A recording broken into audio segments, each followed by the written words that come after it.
Well, hello again, guys. After very long absence, incredibly long absence, I am back, and but this time I decided to do a podcast instead of a video. I figured that maybe the podcast might be a better medium for this blog, and also I will be talking about some changes to the blog later on in this episode. But today I want to talk about connections between regions and how how looking at regions as interconnected can allow us to construct more complete historical narratives. Some time ago, I suggested that trying to write a common, quote-unquote world history would be like attempting to, calculate a universal formula that explained absolutely everything in the universe. How could one create an equation that simultaneously takes into account the laws of gravity, quantum physics, biology, chemistry, fluid dynamics, and everything else that makes this universe work? I think the same question has some application for world history. With centuries and centuries of events and people behind us, can a truly complete, quote-unquote, world history be written? Of course, one can see many books and school courses that try to teach a world history, a general history of humanity. And these attempts to summarize human history certainly have their place. But history should not be thought of as a monolithic single body of knowledge. The field is filled with many different narratives and accounts from numerous regions and groups. One can study, for example, the histories of Aboriginal lands, Slavic lands, and so many other areas. And while we look into these narratives, we find that there will be interactions between these regions. In other words, events that occur in one place will have effects in other places. Historian Boris F. Porshnev said it well with these words. Is it possible to think of the history of one country on its own? This idea should be at the front of our minds when we are thinking about a world history. In relation to this concept, Matthew P. Fitzpatrick has written about ancient Rome's economic relations with India and China, which were created thanks to the conquest of Egypt and other nearby territories. Because of these territorial gains, Rome had acquired access to trade routes leading to Asia. Reinforcing the idea that events in one region have impact on other places, Fitzpatrick discusses how silk from the Far East distressed Stoic philosophers in Rome, or Stoics in Rome, who felt that the priceless cloth represented vanity and decadence.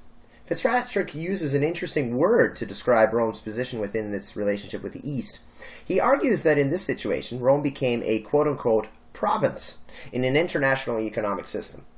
This word emphasizes that Rome did not have direct control over the territories with which the empire traded, so it had to act as a province rather than a central player in this environment. If historians see world history as a collection of such provinces that interact and influence each other, they can take their research down a more accurate and more interesting direction. Another scholar, Janet L. Abulugod, also talked about these so-called provinces. She explored this concept in her book called Before European Hegemony.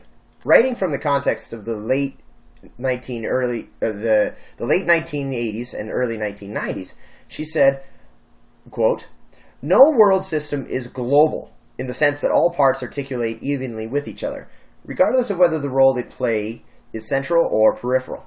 Even today, the world, more globally integrated than ever before in history, is broken up into important subspheres or subsystems, such as the Northern Atlantic System, the Pacific Rim, the Socialist Bloc, China, and the North African, Western Asia Arab world. But over and above these regional subsystems, there's an overarching world system that works through these world cities whose transactions are increasingly with one another." In the introduction to her work, Abulugad included an informative map which describes how she saw these provinces interacting with each other from the mid-13th to the mid-14th centuries. Subsystem 1, for example, in her map, is the Western European world with economic centers such as Troyes and Legny. Subsystem 2 encompasses the trade routes between the Italian city-states and the Eastern Mediterranean. Subsystem 3 is the vast land-based world created during the time of Genghis Khan. These three subsystems all interact with each other, directly or indirectly. Some systems act as bridges in this model. For example, the Mongol system connects the Mediterranean with the Chinese/Southeast Asian one. In his book, Genghis Khan and the Making of the Modern World, anthropologist Jack Weatherford wrote a detailed account of how the Mongol subsystem was created. He argued that when Chinggis' world was consolidated, it created a large degree of unity among diverse peoples under a tolerant Mongolian empire. It included Western experts, Vietnamese generals, Christian priests, Muslim imams, and so many other diverse groups of people. He also suggested that the empire influenced other civilizations, leading to the creation of an Indo-Chinese culture in Southeast Asia. Weatherford also credits the Mongol Empire for allowing innovations in goods to travel as far as Europe. He also says that the Mongols were responsible for modern ideas, such as paper money and credit systems, which are crucial to how the world works today. Another example is the Russian Empire at the beginning of the 20th century. Russia fought a war against Japan from 1904 to 1905, and it ended up being a complete disaster. But I want to draw attention to what happened afterwards, all the way in the Russian capital of St. Petersburg, thousands upon thousands of miles away. The losses of the war caused great outrage there, and it drove the people to demand change. This led, of course, to the 1905 revolution, during which various reforms, such as the creation of a state Duma, were enacted by the Tsarist regime in response to the protests. Even though the Russo-Japanese War occurred in Asia, physically far away from the capital, it still affected the Russian government in a very big way. To bring this concept to today, think about the impact of social media. Thanks to the internet, and especially now with Facebook and Twitter, people from around the world can instantly find out news and information. Groups, militants, and political parties can spread their agendas and activities on these platforms easily and quickly, allowing the spread of ideas and propaganda. Hashtags, images, and videos have flooded the internet after major historical events from across the world, such as political elections, the rise of the Islamic State, and the 2015 attacks in France. Also, note the Islamic State's use of that same social media to spread their propaganda. As the old saying goes, it is a small world, and social media creates instant connections between world subsystems, far quicker than even Chinggis Khan's empire could.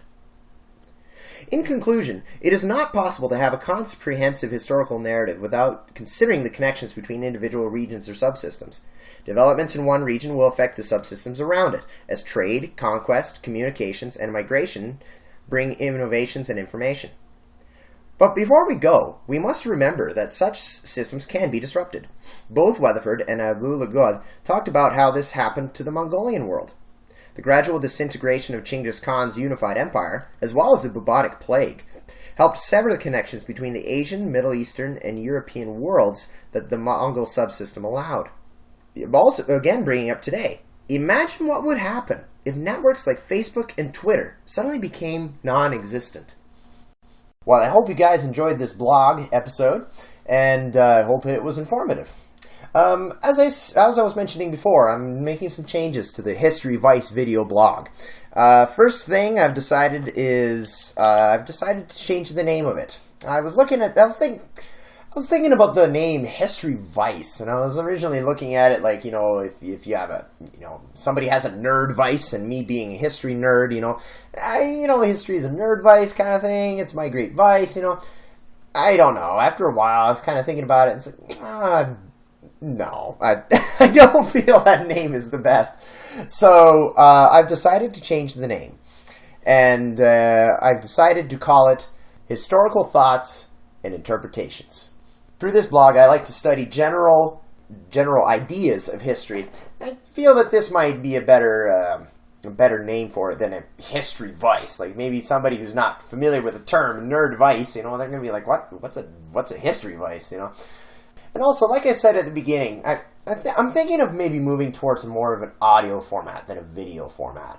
I'm not saying that I'll stop doing YouTube videos.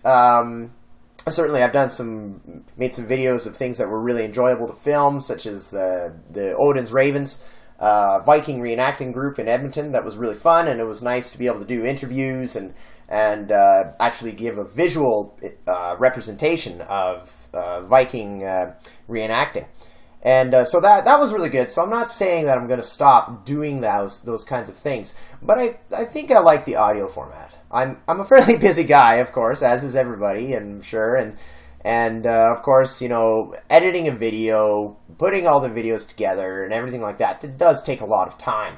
So I'm thinking that if we can if we can put this in a podcast format, maybe it will be a little bit better. And I think we'll run with that for a while. And I think I might go back to some of my old videos that I've posted on YouTube. I won't take them down, but I may go back and record them for a audio podcast format.